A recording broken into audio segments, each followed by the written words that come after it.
ഏവർക്കും പുതിയൊരു അധ്യായത്തിലേക്ക് ഹാർദവമായ സ്വാഗതം.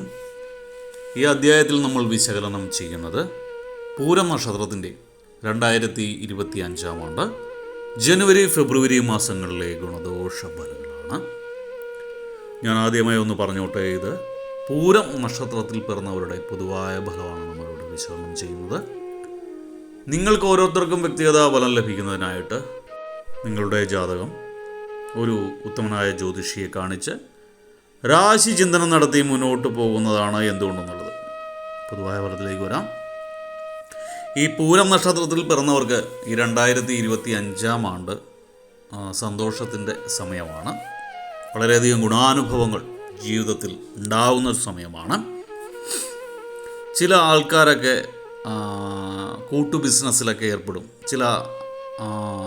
ചില വ്യക്തികളൊക്കെ ആകസ്മികമായിട്ട് അവരുടെ ജീവിതത്തിലേക്ക് വന്ന് പെടുന്നൊരു സമയമാണ് 2025 ആണ്ട്.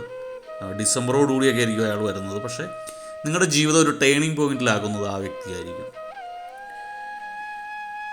നിങ്ങളുടെ തൊഴിൽ മേഖലയിലൊക്കെ വൻ പുരോഗതി കാണുന്നൊരു സമയമാണ്. ഇതുവരെ മന്ദഗതിയിലായിരുന്ന ബിസിനസ്സൊക്കെ ഒരു ഉണർവോടുകൂടി മുന്നോട്ട് പോവുകയും അതിൽ നിന്ന് കുഴപ്പമില്ലാത്തൊരു ലാഭമൊക്കെ ലഭിക്കുകയും ചെയ്യുന്ന ഒരു സമയമാണ്. ബിസിനസ്സുകാർക്കും ഗുണകരം തന്നെയാണ്.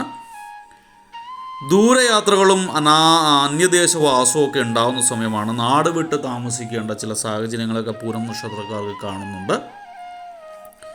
നിങ്ങൾക്ക് തീർച്ചയായിട്ടും ഭാവത്തിലുള്ളവർക്ക് ദമ്പതികൾക്ക് ഗുണകരമാണ്. ദമ്പതി ഭാവത്തിൽ സന്താന ഭാഗ്യമുള്ള സമയമാണ്. ഈ സമയത്ത് കുഞ്ഞുങ്ങളില്ലാത്തവരൊക്കെ അതിനു വേണ്ട കാര്യങ്ങൾ നല്ലൊരു ഡോക്ടറെ കണ്ട് മെഡിസിൻ നിർത്തിയവരാണെങ്കിൽ റീസ്റ്റാർട്ട് ചെയ്യുക. അതോടൊപ്പം തന്നെ ക്ഷേത്ര ദർശനമൊക്കെ ചെയ്യുക. അതിനുവേണ്ട പരിഹാര മാർഗ്ഗങ്ങളൊക്കെ ഞാൻ വഴിപാട് സംബന്ധമായിട്ടുള്ള കാര്യങ്ങൾ പറഞ്ഞുതരാം. സന്താനഭാഗ്യമില്ലാത്തവർ എത്രയും പെട്ടെന്ന് ഈ സമയം വിനിയോഗിക്കുക. നല്ലൊരു ഫെർട്ടിലിറ്റി സെൻറ്ററിൽ പോയിട്ട് നല്ലൊരു ഡോക്ടറെ കണ്ട് ഗൈനക്കോളജിസ്റ്റിനെ കണ്ട് മെഡിസിൻസ് റീസ്റ്റാർട്ട് ചെയ്യുകയാണെങ്കിൽ തീർച്ചയായിട്ടും നിങ്ങൾക്ക് ഈ വർഷം ഭഗവാന്റെ അനുഗ്രഹം കൊണ്ട് സന്താന ഭാഗ്യം ഉണ്ടാകുന്നതാണ്. ഇതിൻ്റെ വഴിപാട് കാര്യങ്ങൾ ഞാൻ അവസാനം പറയുന്നതാണ്. തീരുമാനങ്ങളിലൊക്കെ ഒരു ഔചിത്യം കാണിക്കുന്നൊരു സമയമാണ്. കുറേ കൂടി പോസിറ്റീവായിട്ടൊക്കെയുള്ള തീരുമാനങ്ങൾ നിങ്ങൾ എടുക്കുന്ന സമയമാണ്. എന്നാൽ ഒരു ബന്ധുവിൻ്റെ ആകസ്മികമായിട്ടുള്ളൊരു വിയോഗം നിങ്ങൾക്ക് മനോദുഃഖം ഉണ്ടാക്കുന്നതാണ്. കുടുംബത്തിൽ ഒരു ബന്ധുവിൻ്റെ വിയോഗം ഉണ്ടാകാൻ സാധ്യതയുണ്ട്. പൊതുവെ പൂരം നക്ഷത്രക്കാരുടെ കുടുംബാന്തരീക്ഷം സന്തോഷകരമായിരിക്കും, ഊഷ്മളകരമായിരിക്കും ദാമ്പത്യ ജീവിതമൊക്കെ.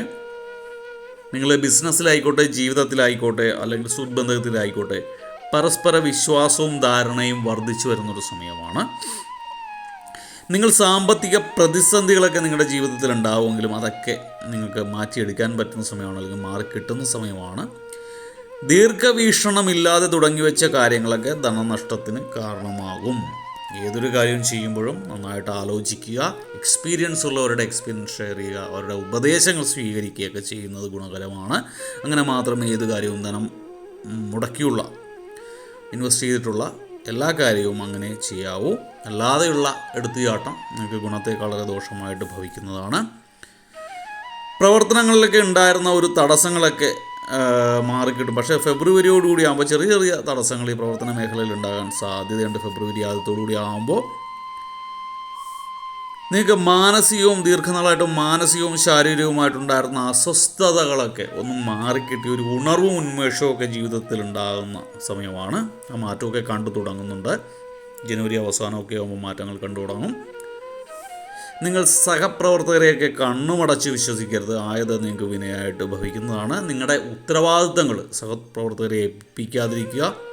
അതൊക്കെ നിങ്ങൾക്ക് വിനയായി മാറുന്നതാണ്. ചില രഹസ്യങ്ങളൊക്കെ നിങ്ങളുടെ ജീവിതത്തിലോ അല്ലെങ്കിൽ തൊഴിൽ സംബന്ധമായിട്ടുള്ള ചില രഹസ്യങ്ങളൊക്കെ സഹപ്രവർത്തകരുമായിട്ട് ഷെയർ ചെയ്യുന്നത്, സംവാദത്തിൽ ഏർപ്പെടുന്ന അല്ലെങ്കിൽ അത് ഷെയർ ചെയ്യുന്നതൊക്കെ അവരോട് പറയുന്നതൊക്കെ ഒഴിവാക്കുക. അതൊക്കെ അവർ നിങ്ങൾക്കെതിരെ ചില പ്രവർത്തനങ്ങളിലേക്ക് ഏർപ്പെടാൻ അത് വെച്ചിട്ട് അവർ ലാഭം ഉണ്ടാക്കാനൊക്കെയുള്ള കാര്യങ്ങൾ ചെയ്യുന്നതാണ്. അതുകൊണ്ട് സഹപ്രവർത്തകരെയൊക്കെ കണ്ണുമടച്ച് വിശ്വസിക്കരുത്. ചില പൂരം നക്ഷത്രക്കാർ വസ്തുക്കൾ വാങ്ങാനുള്ളൊരു ഭാഗ്യം കാണുന്നുണ്ട്. സ്വന്തമായിട്ട് പ്രോപ്പർട്ടി ഇല്ലാത്തവർ, അല്ലെങ്കിൽ ഇൻവെസ്റ്റ് ചെയ്യാൻ, അല്ലെങ്കിൽ ഒരു അസറ്റായിട്ട് വെച്ചേക്കാൻ വേണ്ടി ഒരു വസ്തുവൊക്കെ വാങ്ങുന്ന ആൾക്കാർ, അങ്ങനെ ചിന്തിക്കുന്നവർക്ക് ആ ഭാഗ്യം ഉണ്ടാകുന്ന സമയമാണ്. നല്ലൊരു ദീർഘനാളത്തേക്കുള്ളൊരു ഇൻവെസ്റ്റ് എന്നുള്ള ലെവലിൽ വാങ്ങുന്നവർക്കും ഇത് നല്ല സമയമാണ്. നിങ്ങൾ വിചാരിച്ച വിലയ്ക്ക് അത് ലഭിക്കുന്നതാണ്. നിങ്ങൾ കുടുംബത്തിലെ പിതൃ സ്വത്തുമായിട്ട് അല്ലെങ്കിൽ കുടുംബ സ്വത്തുമായിട്ട് ചൊല്ലി തർക്കങ്ങൾക്കുള്ള ഇട കാണുന്നുണ്ട്. കുടുംബക്കാരുമായിട്ട് ബന്ധുക്കളുമായിട്ടൊക്കെ ഒരു തർക്കത്തിനുള്ള സാധ്യത കാണുന്നുണ്ട്. നിങ്ങൾ സ്വകുടുംബവുമായിട്ട് അകന്നു കഴിയേണ്ട സാഹചര്യമുണ്ട്. ജോലി സംബന്ധമായിട്ടാണെങ്കിലും മറ്റേതെങ്കിലും വിഷയവുമായിട്ടാണെങ്കിലും കുടുംബത്തിൽ നിന്ന് അകന്ന് കഴിയേണ്ട സാഹചര്യം കാണുന്നുണ്ട്. നിങ്ങളുടെ കോപം ഒന്ന് നിയന്ത്രിക്കാൻ കഴിയാതെ വരുന്ന സമയമാണ് ഫെബ്രുവരി അവസാനമൊക്കെ ആകുമ്പോൾ. നിങ്ങൾ കോപം കൊണ്ട് കലിതുള്ളുക എന്നൊക്കെ പറയത്തില്ല, ദേഷ്യം കൊണ്ട്, അങ്ങനത്തെ ഒരു അവസ്ഥയിലേക്ക് വരുന്നതാണ്. നിങ്ങൾ മുഖത്തടിച്ച് സംസാരിക്കും. ചെറിയ കാര്യത്തിന് പോലും നിങ്ങൾ അമിതമായിട്ട് കോപിക്കാനുള്ള സാധ്യത കാണുന്നുണ്ട്. നിങ്ങൾക്ക് പുതിയ കടമകളും ഉത്തരവാദിത്വവും ഒക്കെ തേടി വരുന്നൊരു സമയമാണ്. നിങ്ങൾക്ക് ജോലിഭാരമൊക്കെ ഒന്ന് കൂടുന്നതാണ്. നിങ്ങൾ പലപ്പോഴും എൻഗേജ്ഡ് ആയിരിക്കും എല്ലാ കാര്യത്തിലും. അപ്പോൾ അങ്ങനെയുള്ളൊരു സമയമാണ്. വിശ്രമമില്ലാതെ ജോലി ചെയ്യേണ്ട സാഹചര്യമൊക്കെ വരുന്നുണ്ട്. ചന്ദ്ര ഭഗവാന്റെയും ചന്ദ്രഗ്രഹത്തിൻ്റെയും ശുക്രഗ്രഹത്തിൻ്റെയൊക്കെ അനുഗ്രഹം ഉള്ളത് കൊണ്ട് നിങ്ങൾക്ക് ധനയോഗം നന്നായിട്ട് മെച്ചപ്പെടാനുള്ള സാധ്യതയുണ്ട്. അപ്പോൾ പോക്കറ്റ് എപ്പോഴും നിറഞ്ഞിരിക്കും. ചെറിയ ചെറിയ ലാഭമൊക്കെ ഉണ്ടാകുന്ന സമയമാണ്. ഞാൻ ആദ്യമേ പറഞ്ഞ ഒരു ടേണിംഗ് പോയിൻ്റ് നിങ്ങളുടെ ജീവിതത്തിലേക്ക് വരുന്നതാണ്. ഒരു വ്യക്തി നിങ്ങളുടെ ജീവിതത്തിൽ നിങ്ങളുടെ എന്താ പറയുക അനുഗ്രഹ വർഷമായിട്ട് നിൽക്കുന്നതാണ്. അദ്ദേഹത്തിൻ്റെ ആകസ്മികമായിട്ടുള്ള അല്ലെങ്കിൽ പെട്ടെന്നുള്ളൊരു വരവും നിങ്ങളുടെ ജീവിതത്തിൽ ഇതുവരെ ഉണ്ടായിരുന്നൊരു മന്ദതയൊക്കെ മാറിയിട്ട് ഒരു ഉണർവും ഒക്കെ ഉണ്ടാകുന്ന സമയമാണ്. അപ്പോൾ നിങ്ങളുടെ ഭാഗ്യമായിട്ട് കരുതുന്ന ആ വ്യക്തിയെ കൈവിടാതിരിക്കുക, കൂടെ നിർത്തുക. അപ്പോൾ വിശ്വാസവും സ്നേഹവും ഒക്കെ വർദ്ധിക്കുക. നിങ്ങൾ നന്നായിട്ട് ബിസിനസ് ചെയ്യുന്നവരാണെങ്കിൽ ബിസിനസ് ചെയ്യുക. മറ്റേതെങ്കിലും രീതിയിൽ സഹായിക്കുന്നവരാണെങ്കിൽ ആ വ്യക്തിയുമായിട്ട് ഗുണകരമായിട്ട് പോകുന്നത് നിങ്ങൾക്ക് ഭാവിയിലേക്ക് ഗുണം ചെയ്യും. അതുമാത്രമല്ല, നിങ്ങളുടെ ദോഷഫലങ്ങളുടെ മാറ്റ് കുറക്കാനും സൽഫലങ്ങളുടെ ഗുണഭാവം വർദ്ധിപ്പിക്കുവാനും ഒക്കെ ആയിട്ട് നിങ്ങൾ ഗണപതി ക്ഷേത്രം ദർശിക്കേണ്ടത് അത്യാവശ്യമാണ്. എല്ലാ വെള്ളിയാഴ്ചകളിലും ഗണപതി ക്ഷേത്രം ദർശിക്കുക. പറ്റുമെങ്കിൽ എല്ലാ ദിവസവും വിഘ്നേശ്വര ഭഗവാന്റെ ക്ഷേത്രം ദർശിക്കുക. ഭഗവാനെ കറുക പുല്ല് കൽക്കൽ വെക്കുക, നാരങ്ങാമാല കൊടുക്കുകയൊക്കെ ചെയ്യുന്നത് നല്ലതാണ്. അതുപോലെ ദമ്പതി ഭാവത്തിലുള്ളവർക്ക് കുട്ടികൾ സന്താന സൗഭാഗ്യം ലഭിക്കാത്തവർ ഗണപതി ക്ഷേത്രത്തിൽ പോയിട്ട് മധുരമില്ലാത്ത പാൽപ്പായസം കഴിക്കുന്നത് ഗുണകരമായിരിക്കും. ഭഗവാന് നാളികേരം മുടക്കുക. അതുപോലെ തന്നെ അഷ്ടദ്രവ്യ ഗണപതി ഹോമം നടത്തുന്നതും നല്ലതാണ്. അപ്പോൾ ഗണപതി ഭഗവാനെ സേവിച്ചാൽ അല്ലെങ്കിൽ ഉപാസിച്ചാൽ ഭഗവാന്റെ കാരണം കൊണ്ട് നിങ്ങൾക്ക് സർവ്വദോഷങ്ങളും മാറി ഗുണാനുഭവം വർദ്ധിച്ചു വരുന്നതാണ്. അപ്പോൾ ഭഗവാന്റെ കാൽക്കൽ അഭയം പ്രാപിച്ചുകൊണ്ട് അദ്ദേഹത്തെ പ്രാർത്ഥിച്ചുകൊണ്ട് ഇനി ജീവിതം മുന്നോട്ട് കൊണ്ടുപോവുക. നിങ്ങളുടെ കാര്യങ്ങളൊക്കെ ഭഗവാൻ നോക്കിക്കോളും. എല്ലാവർക്കും ഭഗവാന്റെ കാരണത്താൽ നല്ലൊരു മാസം ഉണ്ടാകട്ടെ, നല്ലൊരു വർഷമായി തീരട്ടെ എന്ന് ആശംസിച്ചുകൊണ്ട് പ്രാർത്ഥിച്ചുകൊണ്ട് നിർത്തുന്നു.